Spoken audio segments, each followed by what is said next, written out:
Her Majesty, 95, contracted COVID-19 in February, and experienced mild cold-like symptoms, according to Buckingham Palace. In a statement, the palace said the Queen planned to continue with light duties from Windsor Castle. They added, "She will continue to receive medical attention and will follow all the appropriate guidelines." The Queen tested positive for the virus 2 days after her son, Prince Charles, revealed he had also contracted the disease. He had met with his mother on February 8, before testing positive 2 days later. A number of people within the royal household at Windsor contracted COVID at the same time, it is understood.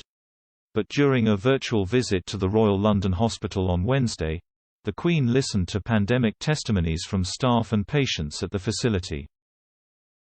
Marking the official opening of the Queen Elizabeth unit at the hospital, the Queen listened as medical staff recalled their experiences being overwhelmed by COVID patients.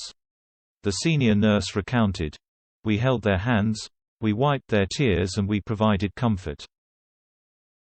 Asif Hussain, who was treated for COVID in hospital in December 2020, spoke to the Queen about how he was the third person from his family to be rushed to emergency care. His brother and father sadly died while Mr. Hussain was using a ventilator to breathe.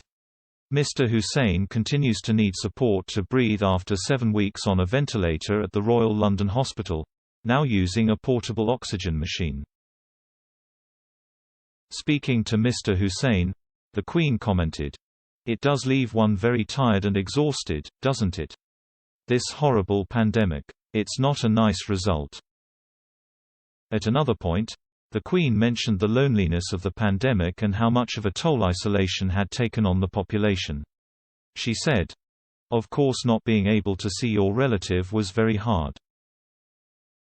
The Queen, who is a patron of the hospital, listened to the anecdotes and hardships of all those who worked in the frightening and taxing conditions of the pandemic. She then praised the hospital's Dunkirk spirit, saying, "Thank goodness it still exists." She added in a separate comment, "It is very interesting, isn't it?